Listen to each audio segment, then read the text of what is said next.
I was supposed to continue writing video scripts on the first 2 episodes of the anime, reviewing on how it compares to the original source material. But something that came from episode 2 has been bugging me ever since, and it was the ending theme reveal for Blue Archive's animation. My first impression of the ED was the visuals, and the song really gives the high school girls spending their youth with a little bit of a hint of nostalgia vibe, which is pretty cool, because one of the main theme of Blue Archive is, youth. I didn't really think too much of it until I saw they posted the ED without the credits. So I started my second watch through of it and absorbed everything in.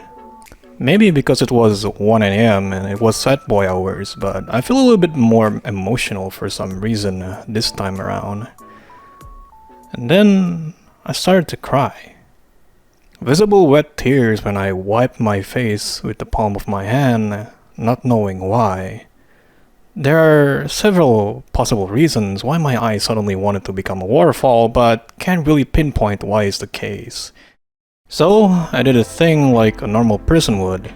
I opened Microsoft Word and wrote a 800 words essay trying to figure out why, at 3 o'clock in the morning. I also did an audio recording. Tried to listening to it the next day, and you already guessed what my reaction was. It was very cringy. Still, even though I listed a good amount of possible reasons why I cried on that 800 word document, I still feel like there are missing key parts on why I felt the way I did. With the ongoing curiosity on understanding my own emotions, I kept the ending song on my browser tab, and tried to go through the same emotions I felt that day. I also came across a fan sub-translation on my YouTube recommendation. Credits to this Indonesian guy. When I was scratching my head replaying the ending theme while getting emotional, I realized something. It turns out it wasn't just a bit of nostalgia. The majority of it was nostalgia. The first seconds into the song, we listen to some synthwave instruments, a genre that screams retro. The micro-genre is usually used for an attempt to capture the 1980s era atmosphere, inspired by old video game aesthetics. Following with drums and guitar riffs that also captures the year 2000's band songs. Personally, from my experience, it reminded me of those old Indonesian band songs like Pirpan and Netji. It then has the vocals of the Abydos members accompanying the instrumentals. It shows the girls spending their daily lives, but something is different. Instead of the usual bright blue and white color palette on the visuals, they use some more vintage color grading that adds another layer of the nostalgia feel.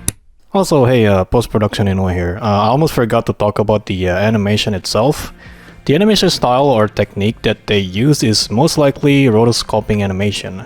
It's a process of creating animation by tracing over actual recorded live-action footage frame by frame. Probably the reason why some people watching this thought that the animation looks very smooth, but at the same time looks kinda off. Why is the animation so freaky right now? What? It looks so real. Because the rotoscoping technique is usually used so the animation looks more closer to what live is rather than it's trying to be traditional, which is an important detail later on.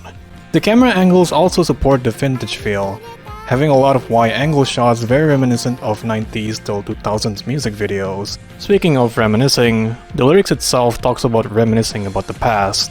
The thing about nostalgia though, it's usually a bittersweet feeling. Doing it too much will cause an overwhelming sadness. Then we see a shot of Hoshino playing on the bright white snow. The scene has the least most vintage colors with the accompanying lyrics of Hoshino saying,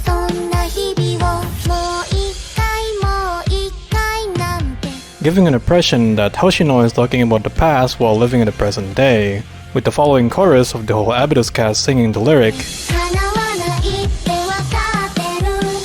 trying to accept that the good old days won't repeat like it used to. The next lines of lyrics talks about not only the good times, but also a bit of self-reflection they've had along the way. And this is the part where the song broke me.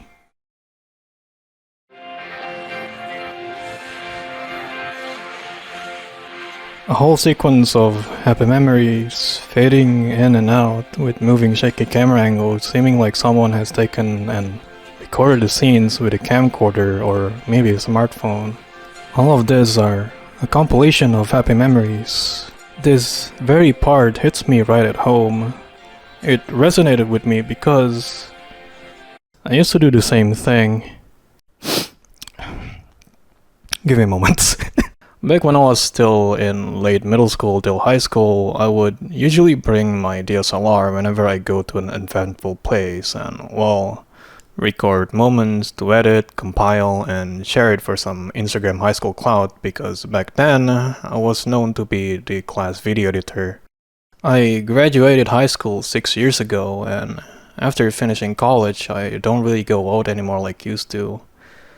When I look back through those old videos, I don't even remember the last time I contacted the people that appeared on those videos. They have their own lives now. Even if I try to go to the same place as before, I cannot replicate those moments. Just like what the song lyric says.